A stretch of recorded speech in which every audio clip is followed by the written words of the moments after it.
think her term was, can you hand over your relationship anarchist card now? You have a primary. Right. Welcome to Normalizing Non-Monogamy, the podcast where we interview incredible people from across the entire spectrum of non-monogamy to hear their fascinating stories. We strive to bring guests on the show who have a healthy approach to non-monogamy. However, it's important to remember that everyone does it a little bit differently, and the views and opinions expressed by our guests do not necessarily reflect our own. Additionally, we produce this show for entertainment purposes only. Please be aware that we aren't doctors or therapists. Consult a medical professional for anything regarding your health that you might learn about on the show. Enjoy! Welcome to episode 117. We're Finn and Emma, quarantined In our new place. We recently moved. Yeah, we just moved a few days ago. Bad time to move, but we're excited to be in a new place. And this week, we are talking with Dana and Peter. They've been together just about a year, and they are self-described pansexual hedonist sluts. Yes, they're super fun. They're super fun. They've got great energy, and they've really built up a kick-ass community and network around them. And so they've got lots of great stories and things to share. So we hope you enjoy this one. We enjoyed talking to them and enjoyed getting to know them. Yes, they're awesome. You're going to love this interview. First off, a couple quick announcements. We have been doing a few extra things with our patrons. So because we're all quarantined and all stuck at home, we're trying to give a little bit more to the community as much as we can. And we've been doing some game nights, have some guest speakers for some different Q&As, and then our monthly Q&As. So if you're interested in any of that, if you're feeling isolated, we'd love to have you join us. You can find all that information on the website, normalizingnonmonogamy.com, and click on the Patreon button. Or in the show notes below your podcast player here, there's links as well that will take you directly there. Yep. And again, all of the information about them and us can be found at our website, normalizingnonmonogamy.com. Please send us a message, send us an email, send us a voice message if you want. Those are all good options. We love hearing from people, especially in these crazy COVID times. Yes. Let's go talk to Dana and Peter. So, welcome. Yeah, welcome to the show. Dana and Peter. And we know very little about you other than your 1 minute, very diverse elevator pitch you gave us when you sent us a voicemail, which is awesome. We don't get a ton of those, so we're happy to get them. It's exciting when we get them. But yeah, maybe do you want to give us all a little bit of your 1 minute elevator pitch, and then we'll dive into the weeds? Sure. I'm Peter, and Dana and I have been together since June of 2019. End of June. Yeah, end of June, right? Almost the last day. And we are relationship anarchists. We both have other partners, and Dana recently moved in, so we are exploring the cohabitation journey together.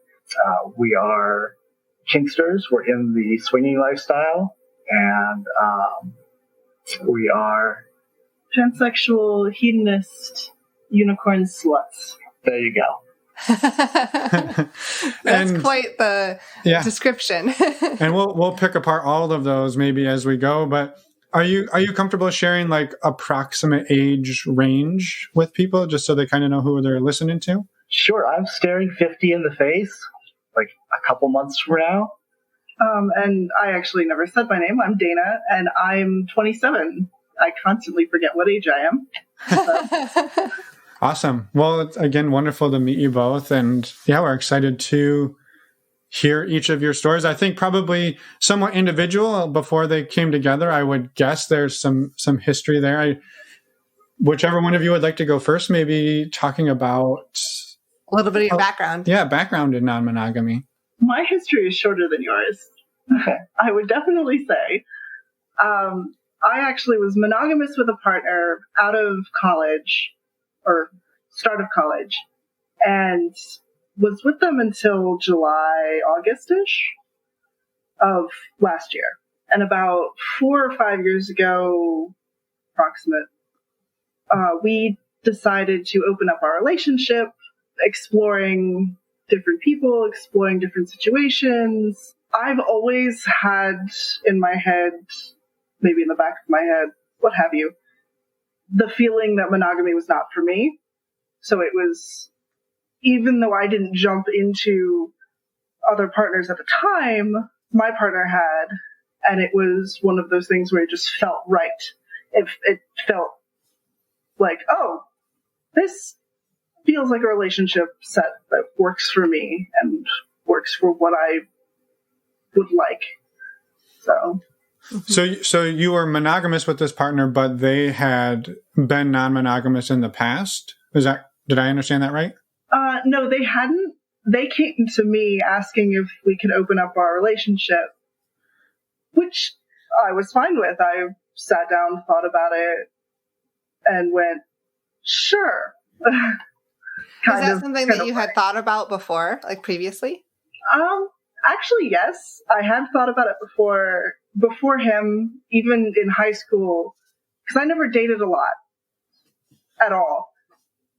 And I had read books where non-monogamy was something in the books. It wasn't like something positive or negative. It was just, oh, hey, there's this non-monogamous couple, or there's this non-monogamous situation.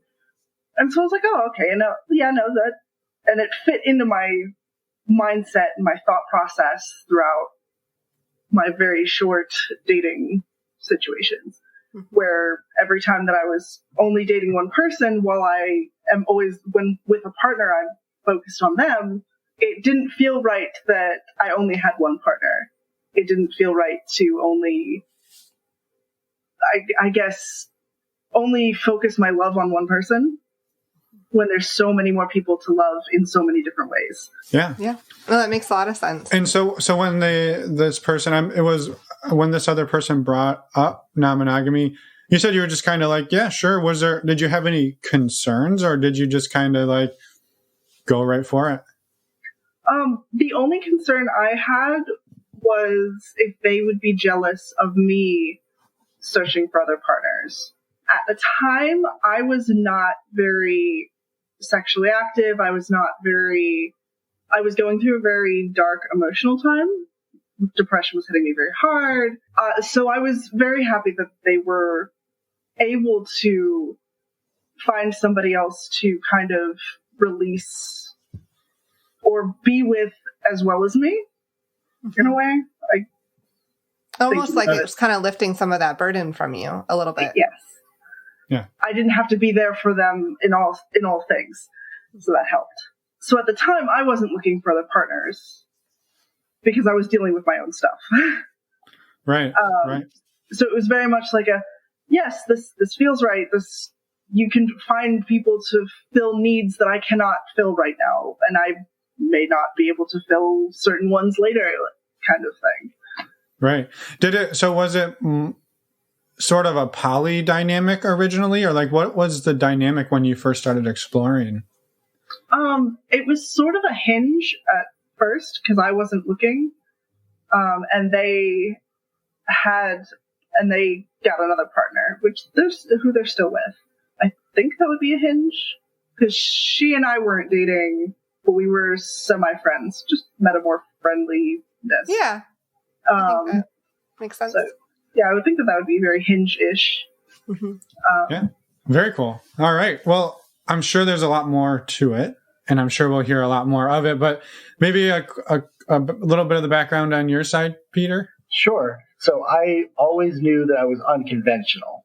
I was always a geek, always a reader.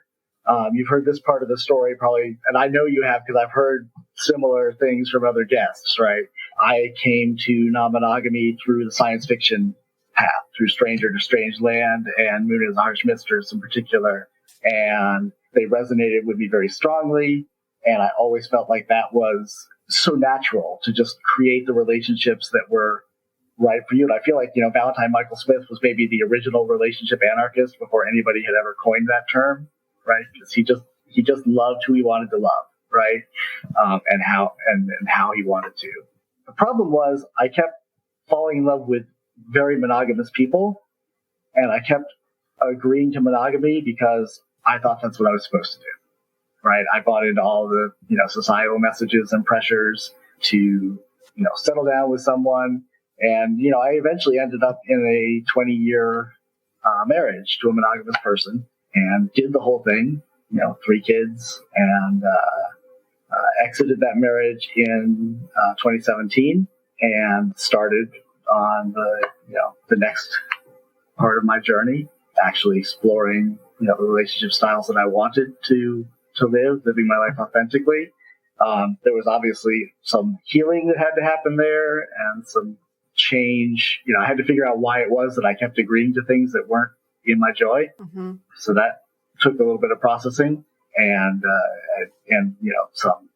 some failed relationships that happened, both romantic relationships that happened as I exited marriage, and also a lot of damage in friend relationships as I sort of had the supernova of, well, I'll just, essentially hit on everybody, right? Here I go. And that didn't go well.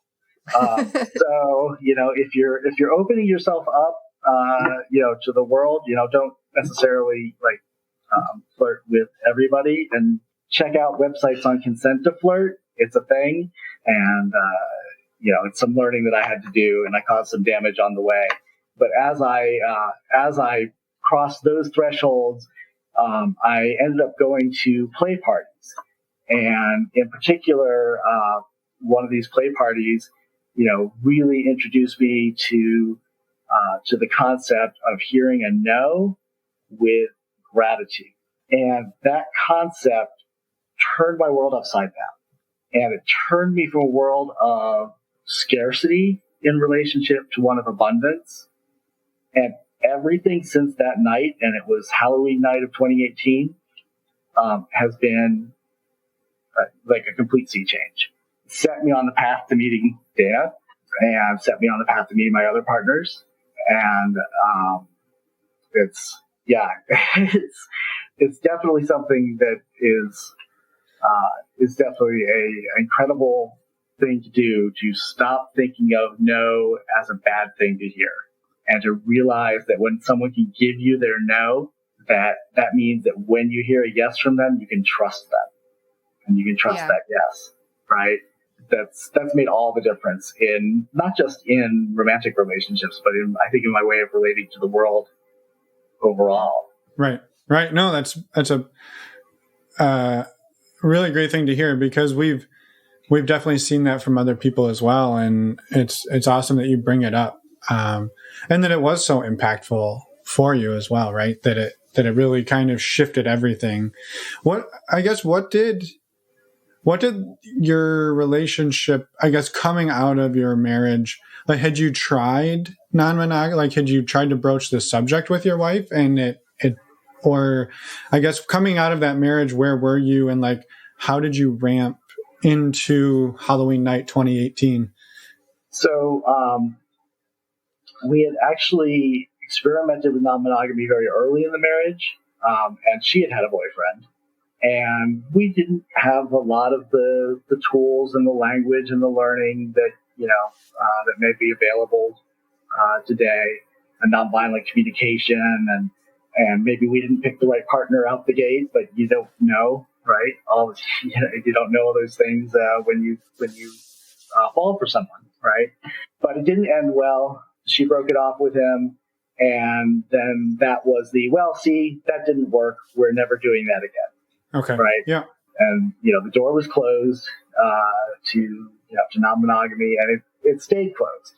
And that was not great for me, because I knew I wasn't inherently monogamous. And then, as sometimes happens in relationships, when the sex life waned, when the romantic life waned, and when the relationship really started having trouble, I did what a lot of people do. I cheated.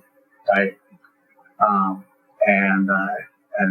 That I actually have a debt of gratitude to that person that, actually I was cheating with them. They didn't like it. They didn't like to be cheating, but they wanted to be with me. And they were like, we need to do something about this. Right.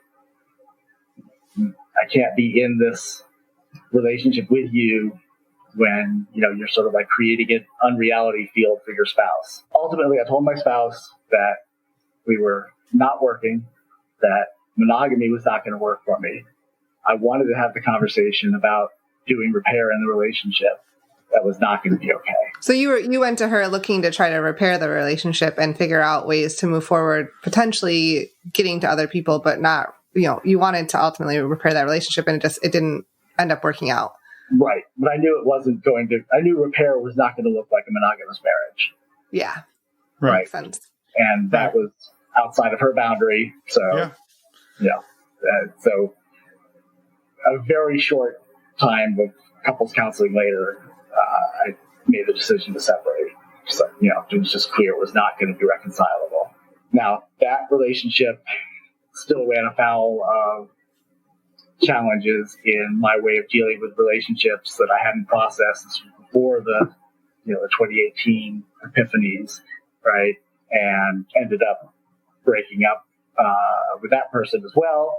The person I thought was going to be the gateway to, my new non-monogamous life, because she was non-monogamous, right? But I still owe that person a huge debt of gratitude, because who knows how long I would have muddled along, right, unhappily, without that sort of breakthrough of, I need to do something, I need to change something. Right.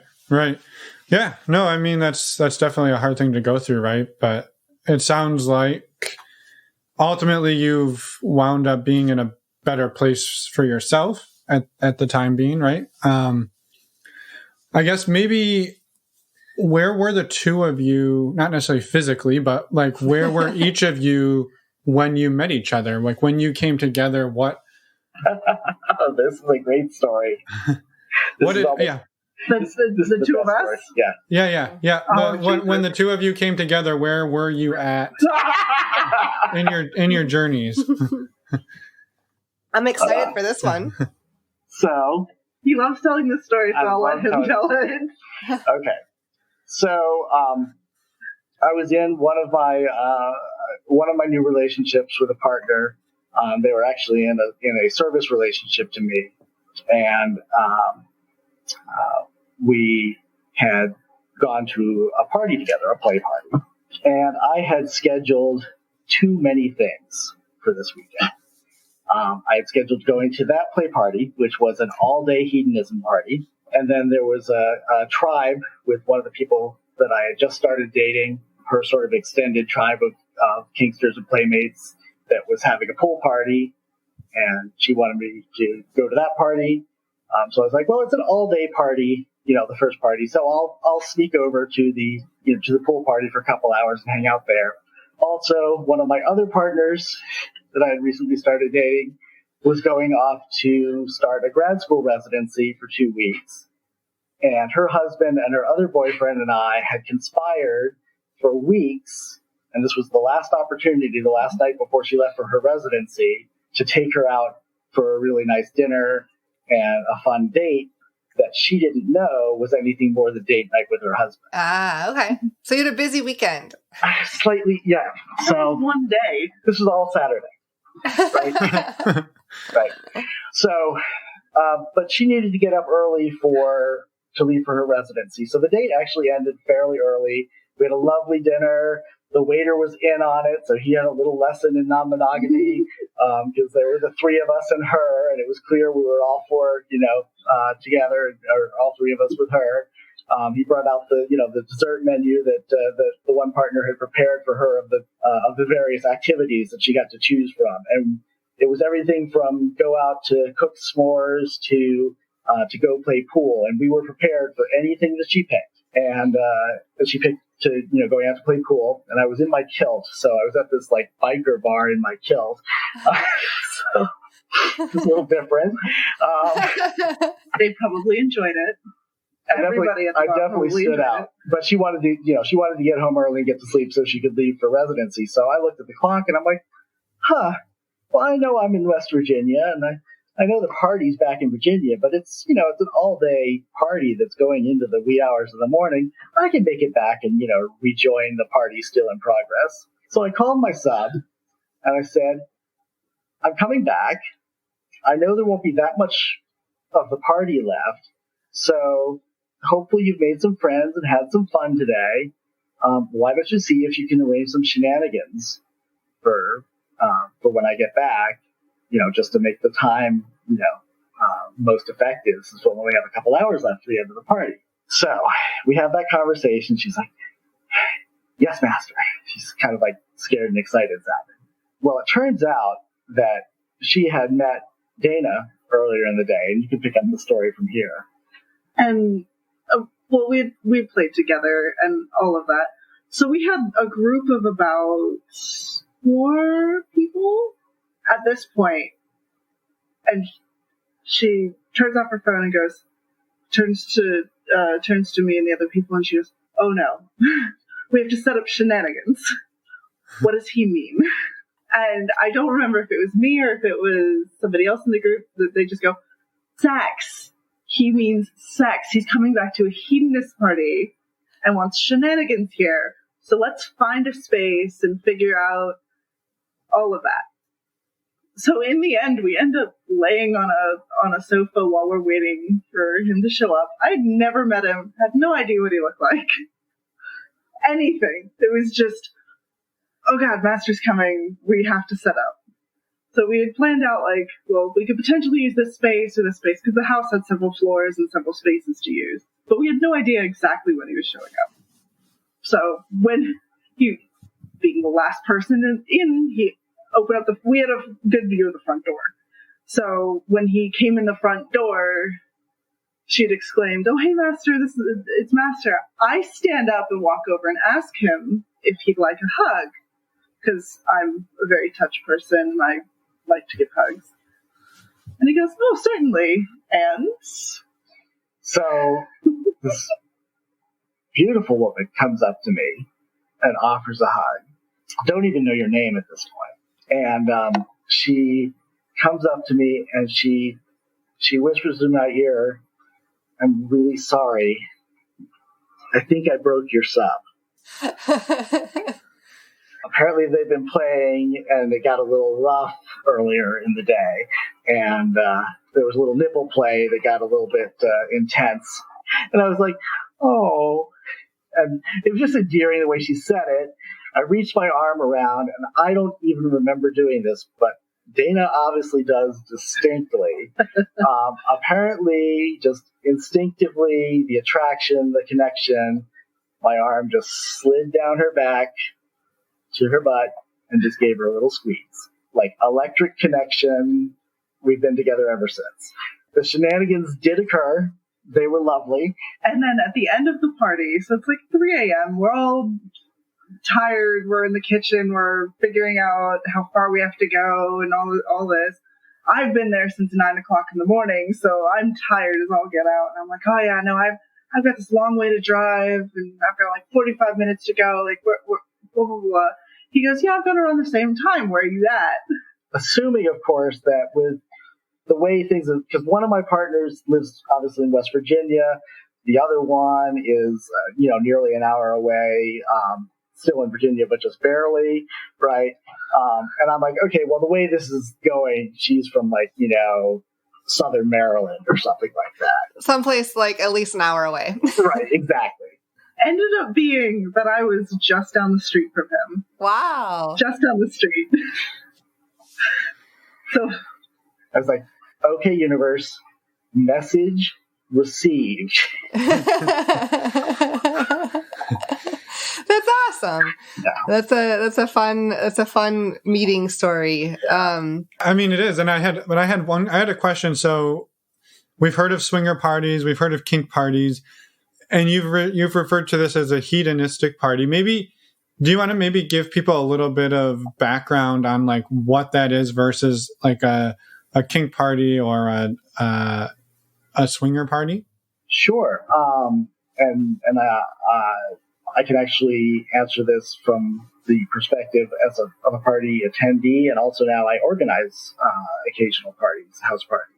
This particular party and this particular party organizer kind of characterizes his parties as swellinky, which means they've got a swinger aspect, they've got a non-monogamous aspect, and they've got a kinky aspect to it. It's sort of like bring yourself, come as you are, play with who you want to, how you want to. With consent. With consent, please.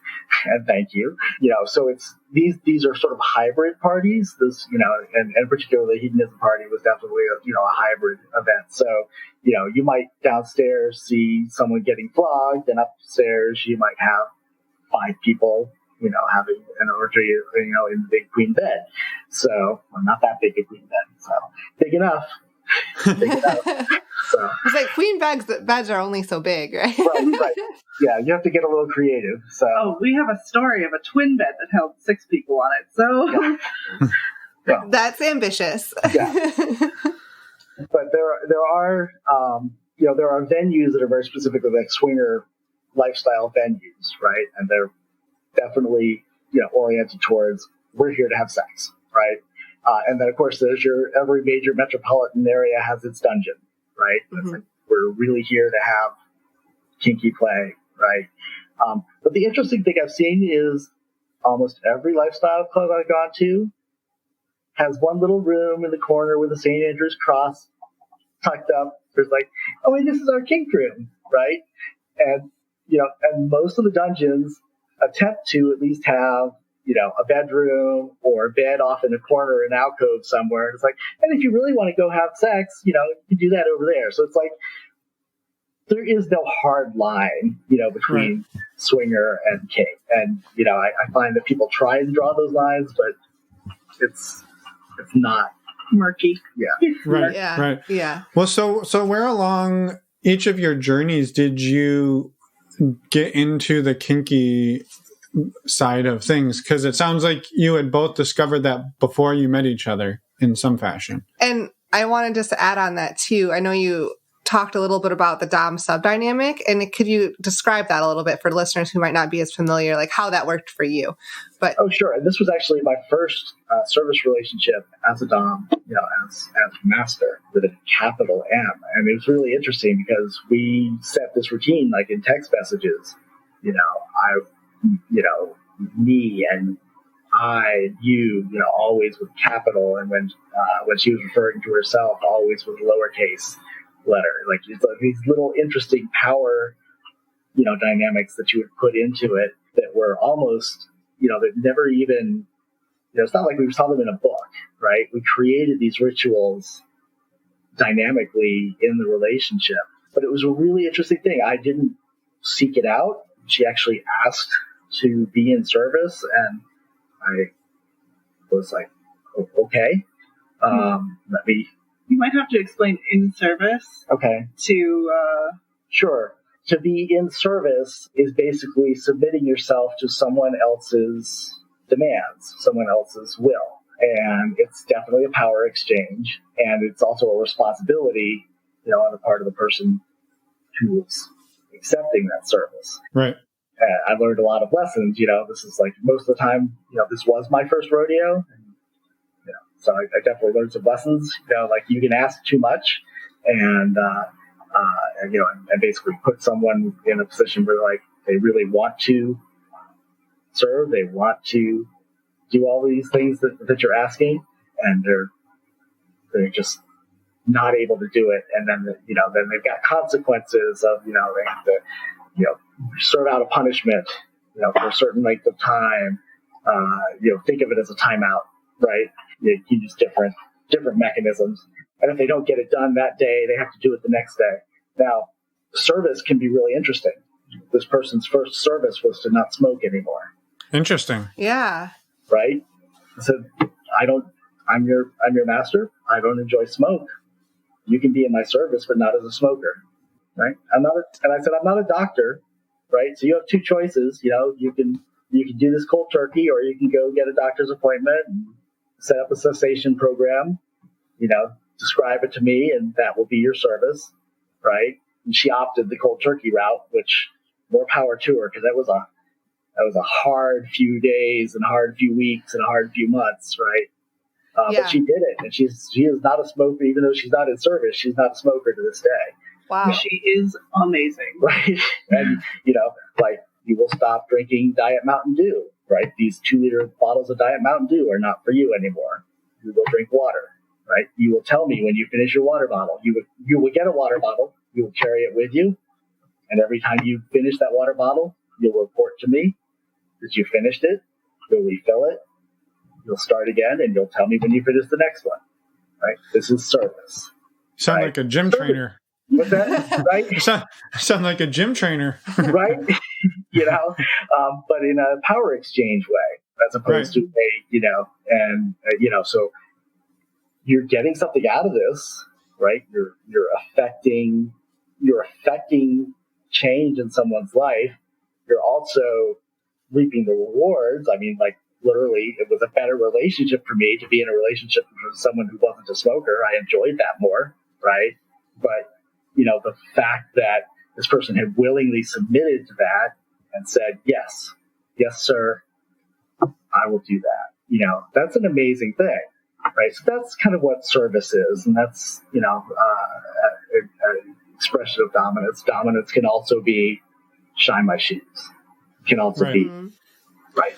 And how did you, I guess, become interested, to Finn's original question? Well, I mean, maybe the question is now sort of so this person came to you asking for this and you had never done this. So did you immediately go out and try to learn as much as you could about it? Or was it, how did you go about that? My adventure into kink was literally, ooh, how much can I learn about this? How much can I read? Because that's who I am. I'm just like, let me research everything. But, and I think, we definitely want to hear about it. I'm just curious because, like, that could be overwhelming because, it's not like he was out seeking submissives to, do things for him. It was this person came to him and he had never even considered it, which I just find it's interesting. And I guess, how did you go about learning it so you were doing it safely and consensually, right? Well, the consent was easy. Basically I established, I had done a lot of learning on consent, and I basically said, I set a framework, basically think of it as a big red button where my submissive could have the option to exit service at any moment, at any time, with no judgment, with no consequences, by simply telling me I withdraw 3 times. And that was it. They were no longer in service. And by setting that framework and by making it safe to withdraw, I think they were actually able to stay in service longer, even when it was harder, because they knew that they were at choice. Right. It was their choice to stay in service. It wasn't like they were in chains. Did I read that in a book?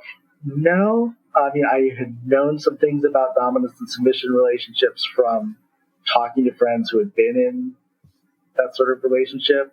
I had seen some, in writings online, but to be honest with you, I improvised a lot. Well, and were you doing, like, I guess things where she or your submissive could be in physical danger? Like, because I think that's where people could get a little concerned, right? Is if you're tying people up or doing things that could be harmful to their health without, like, learning how to do those properly. Yeah, no, so I am learning to be a rope top, and, like, in that, I am, like, I don't do suspension, right? All my rope work is on the ground, right? And even the rope work on the ground, all of it is after I've watched the videos and read read online and studied anatomy and gone to a rope class and learned from people, Sure. So having scissors nearby. Yes, right. Right. Because with that stuff, you can do permanent nerve damage. Sure. Quickly, right. Sure.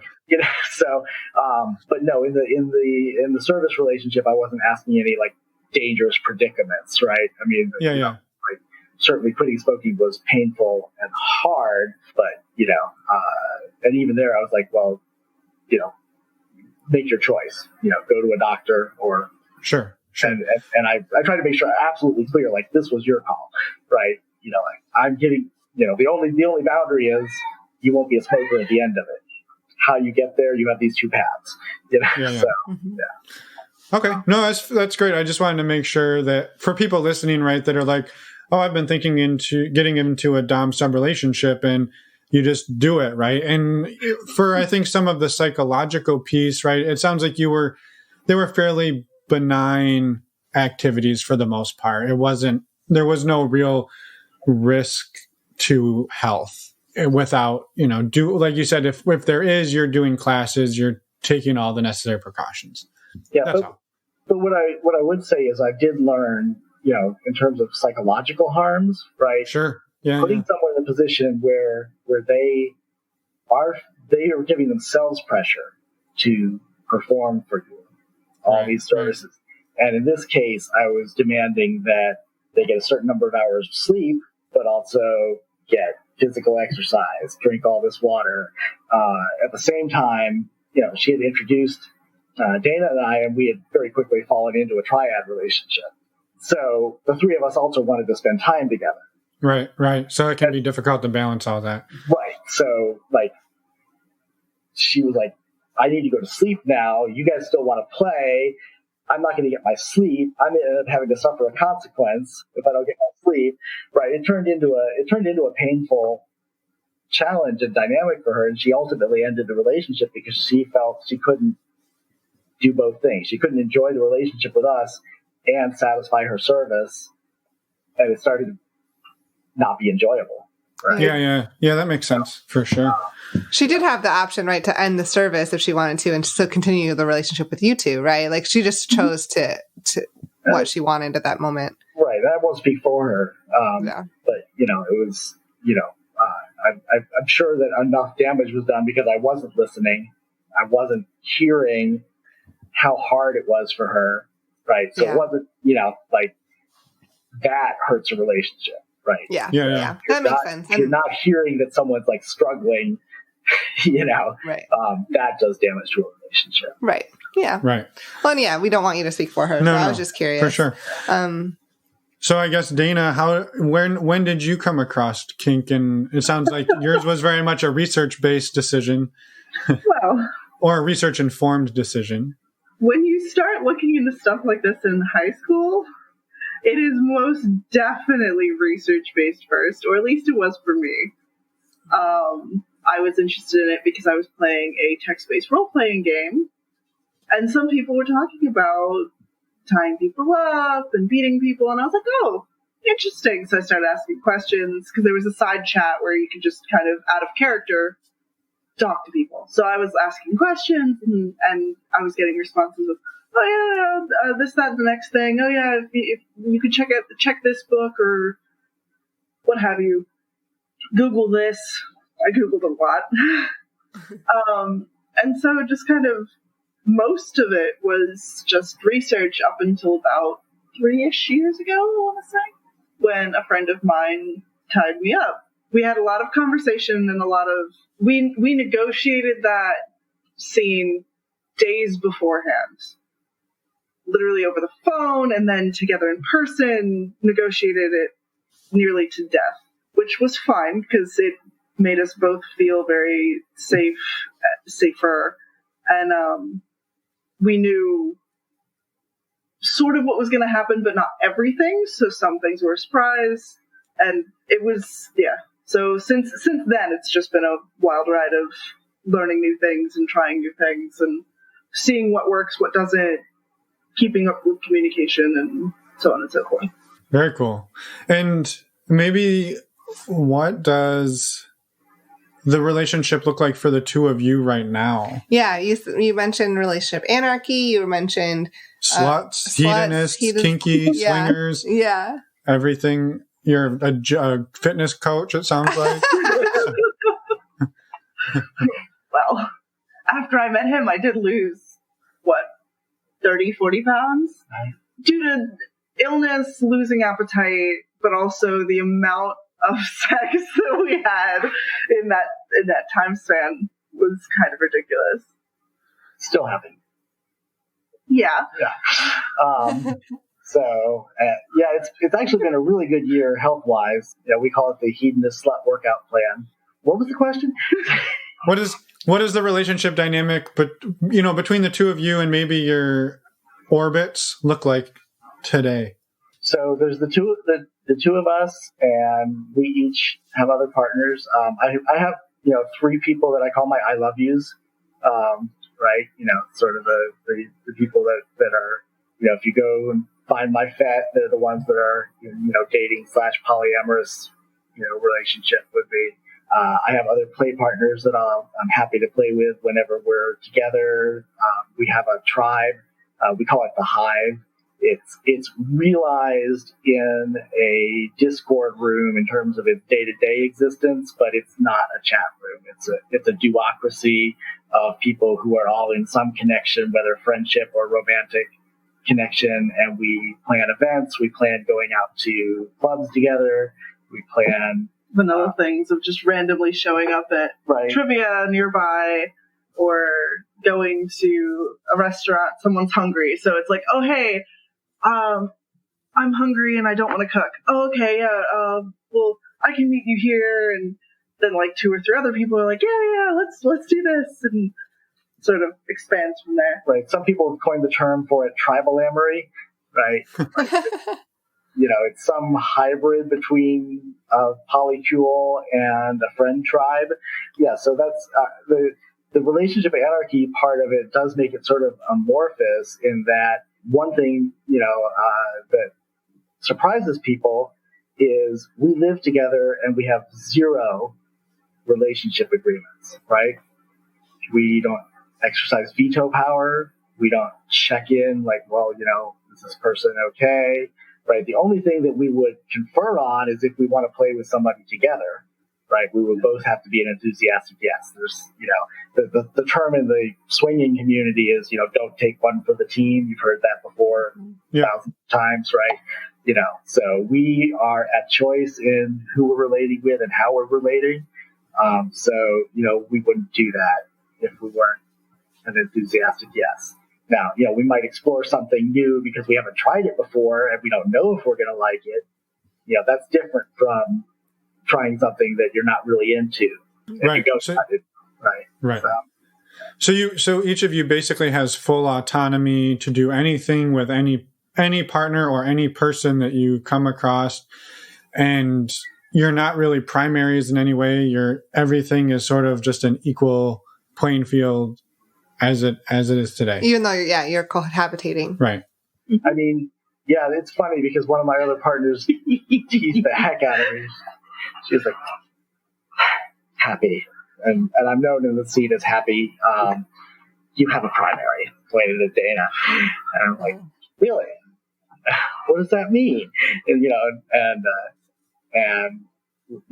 she knew she was getting my goat because I'm a relationship anarchist. I think her term was, can you hand over your relationship anarchist card now? You have a primary. Right. She was poking fun at him. Yeah.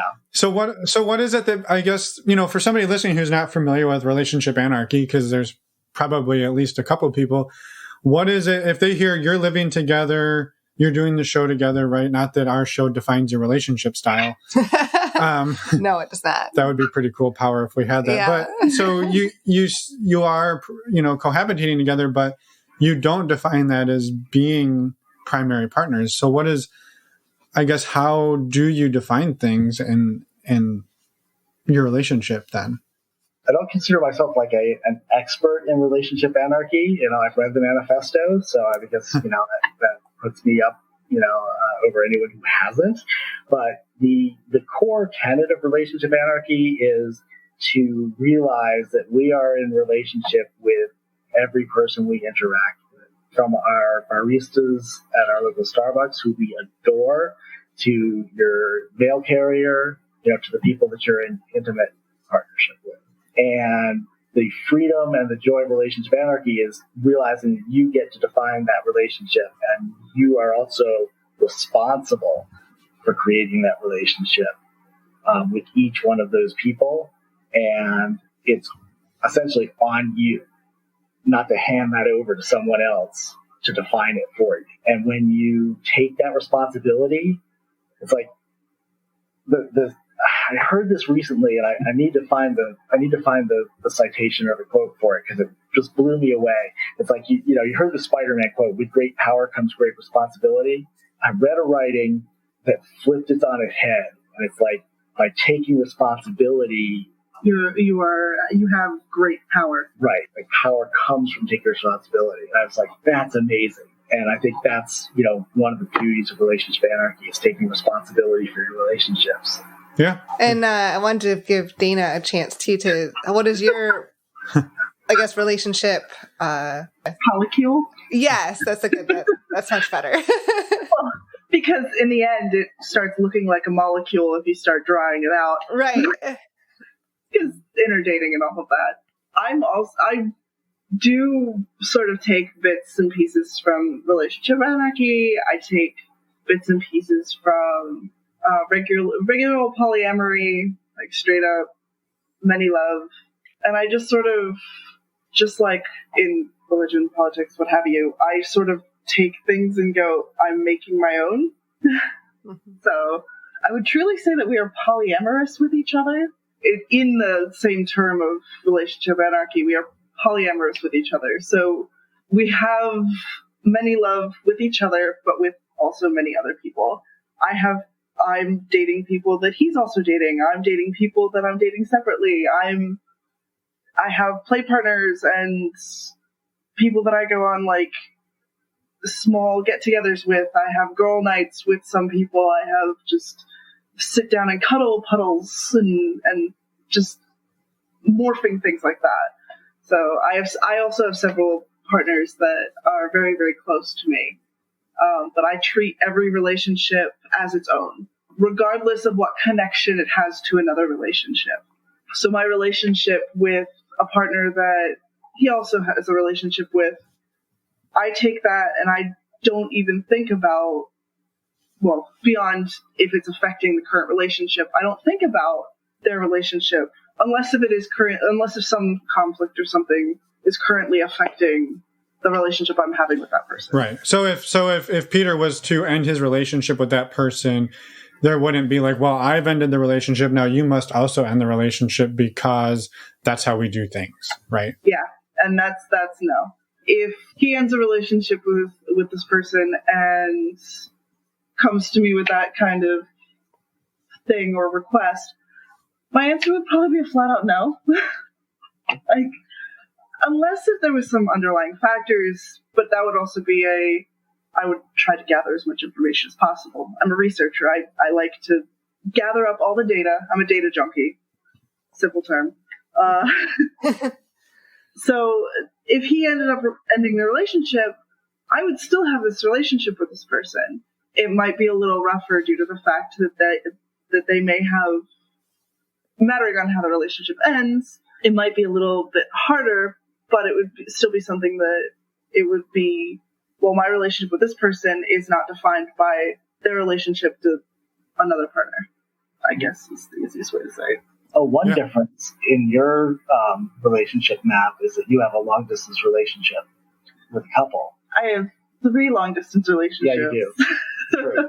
2 of them are play partners. Right. So both of them want to become more. So, yeah, I have long-distance, like, as in states and states and states away, like out to California, up to New England, down to the southern states, is actually the 3. Yeah, I've got relationships that span at least the United States right now. So how do you travel a lot, or do you mostly just communicate, via video chat and stuff like that? Video chat, gaming with them, text chats, traveling a lot.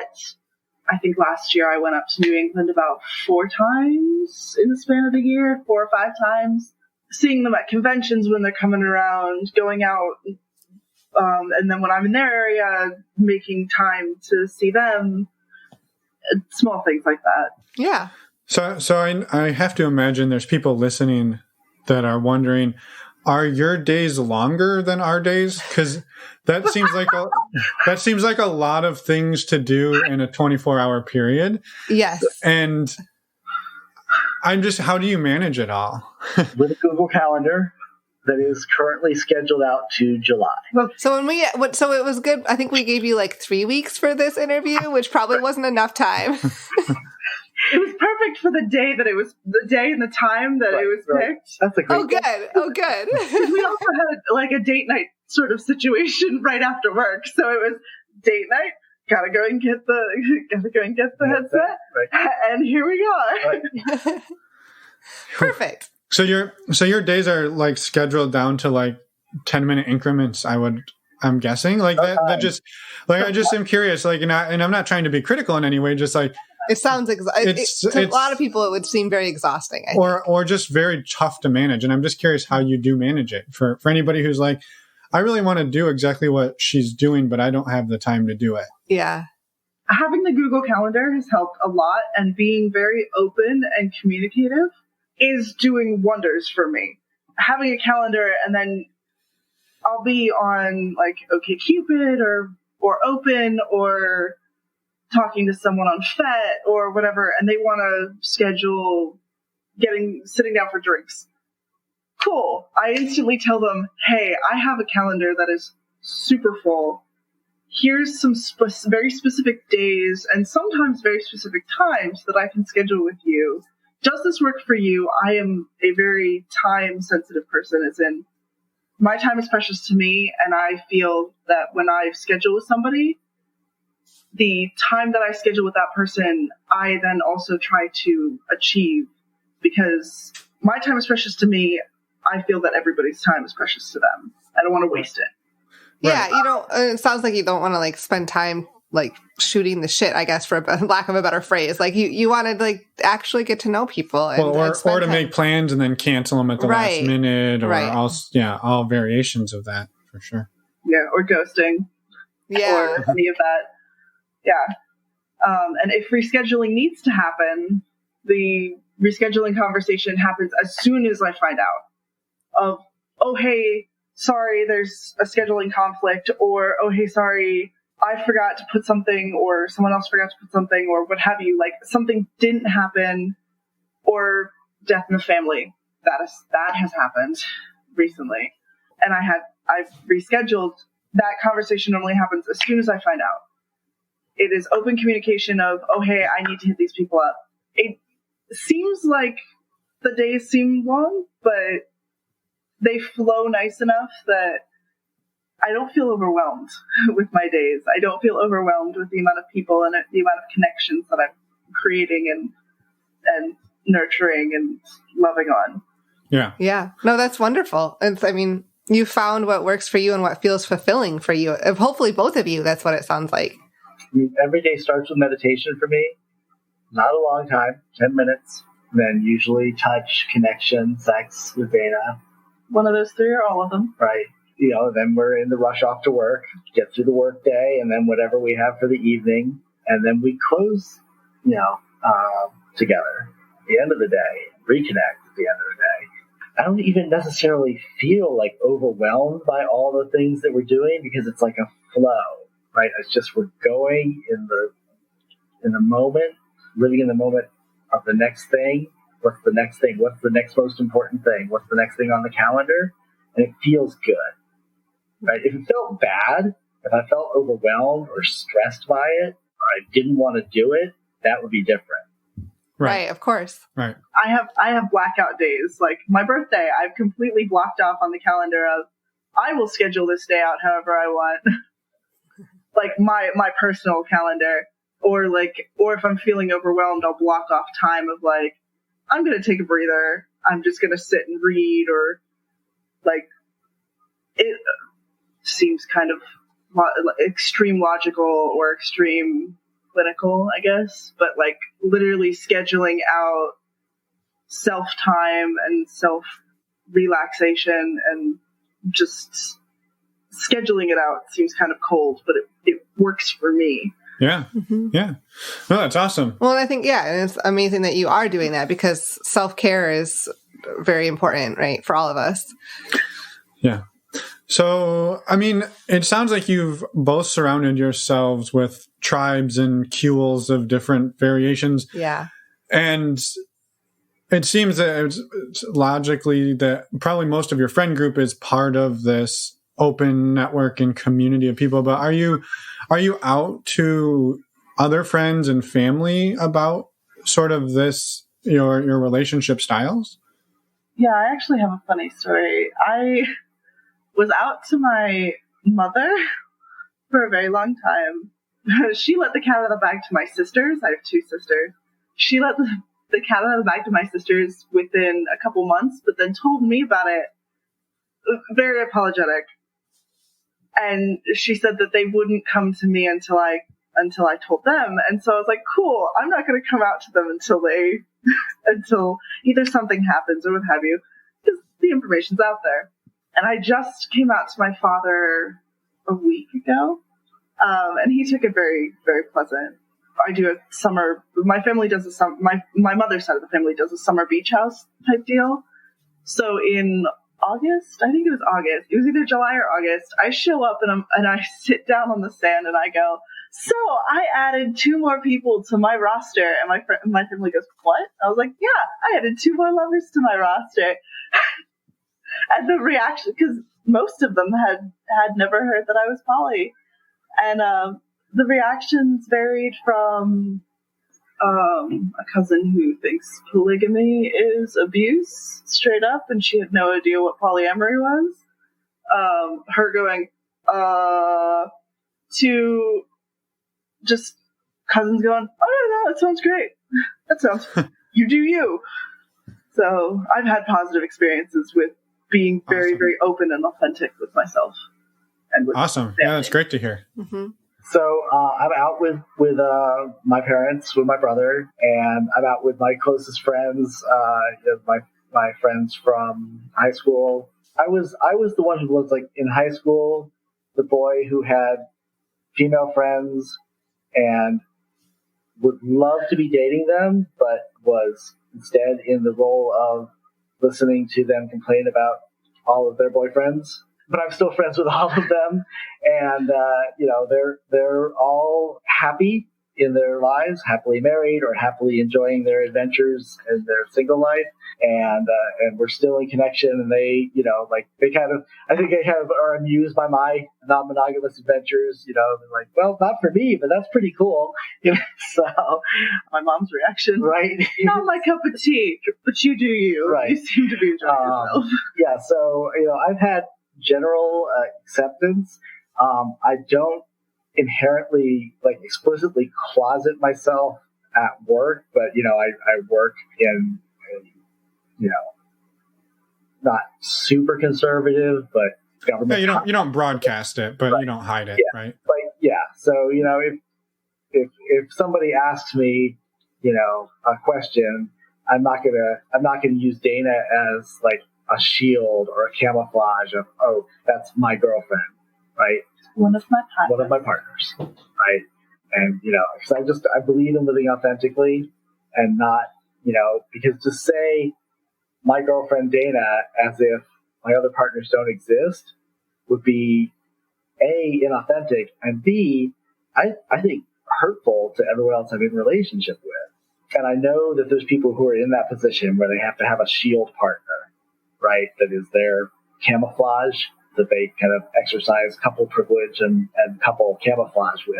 I'm just choosing not to do that. I don't know how that's necessarily going to play out. I think there will be some people who can't handle it, and those people will have to to express themselves however they're going to. One of the things that I've just learned, I went to Center for New Culture's Winter Poly Wonderland. It was a wonderful experience, a wonderful program that they do.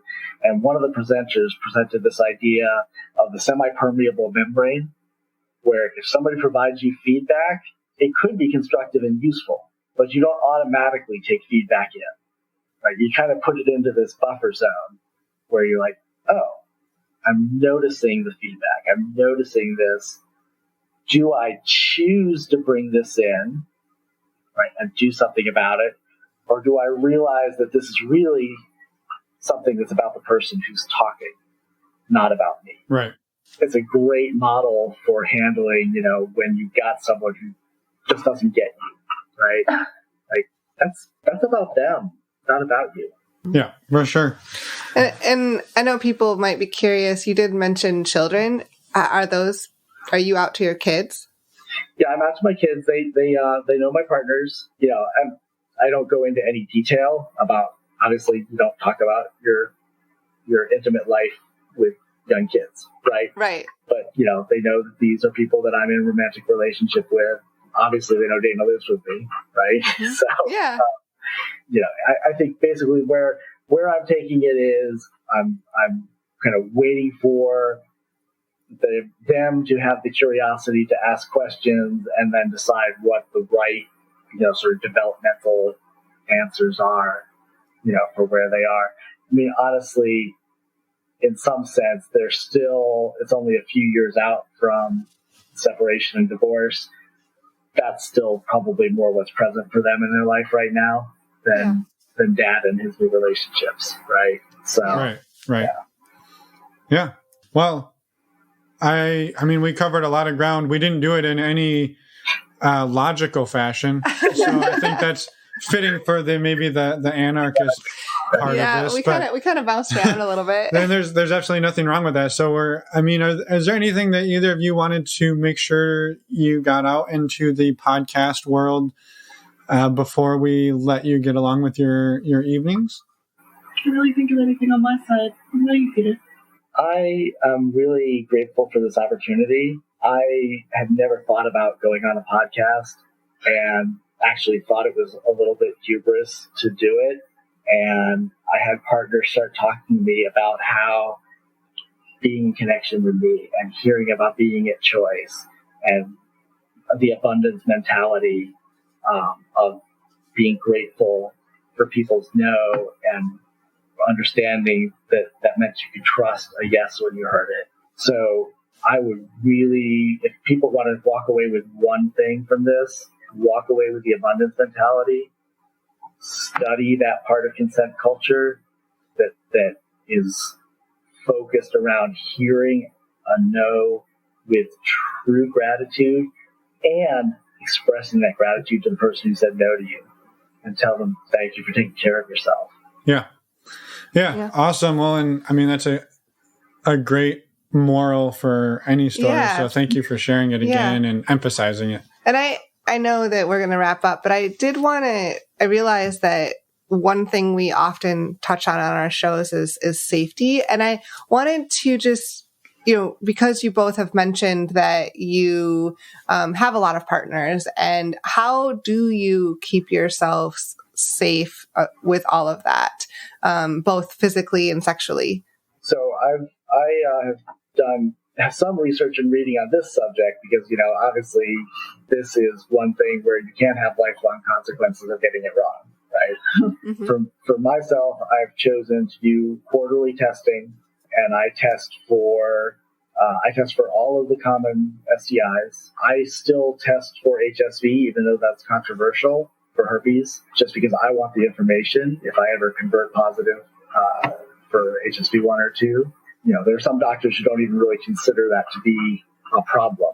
Right. Yeah. It's when you say controversial, not controversial in the sense that it's like could harm you to get the test, but that there's a lot of ambiguity on the reliability of the test and a lot of the results from that. So you can have false negatives. You can be a carrier. You can be shedding when you don't have an outbreak. And then there's also doctors who are like, well, and even if you have herpes, it's basically a benign skin infection. So the medical community is still wrestling, with how to handle this. But I just want I want the information. Yep. So I have it included in my testing protocol.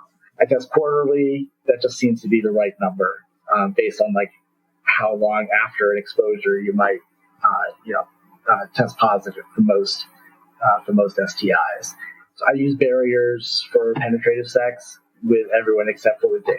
So I've just chosen to fluid bond with one person at this point. Call it simplicity, but again, that feels like the right choice for me. And it's also what's been negotiated with all my other partners. Like, one of my partners I've been together with for longer than I have with Dana, but her protocol is barriers across the board, right? So, even if I were at a point where we're ready to fluid bond with that partner, it's not in her joy to do it. Right. So that's kind of where I'm at. I also am super transparent. I use a safe sex elevator speech with every new partner.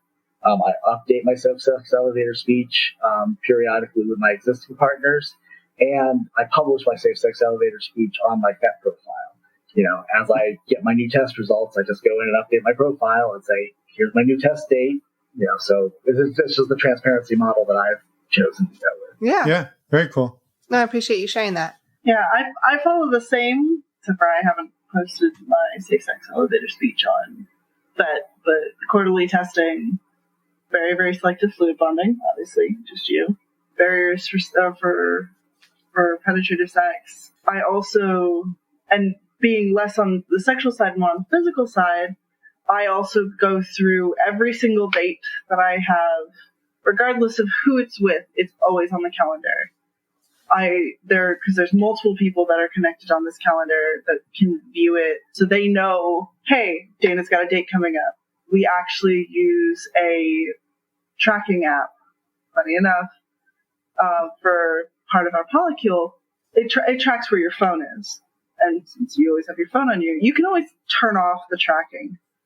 It just makes me feel. I also have my mom on it in a separate section, but it makes me feel comfortable when I go out on any sort of date or any sort of travel where I'm by myself, or where it's the first time I've met this person, or anything like that. There's always several people that know. There's tracking on my phone, the normal dating things that women have to end up doing, which is like the don't leave your drink unattended. If you do, toss that drink out. It's no longer good. I carry around protective things. Like, I don't carry around pepper spray because that's, I believe, illegal in Virginia, or at least mace is illegal in Maryland. I can't remember Virginia, unless if it's runner's spray. But yeah, like a knife kind of thing. So it's keeping yourself protected, but also trusting in your safety net kind of thing. Right. Yeah. No, I think, thank you for sharing. Yeah, that makes sense. And thank you for answering that one last question. I thought of it and I was like, that's something that we usually cover. So yeah, absolutely. Well, maybe with that, we can let you get along with your evening. It's quite a bit later there than here. Our apologies. And we want to make sure that you get the proper amount of sleep per Peter's schedule. And oh, we got something else going on after this. We have to pack for someone's birthday weekend.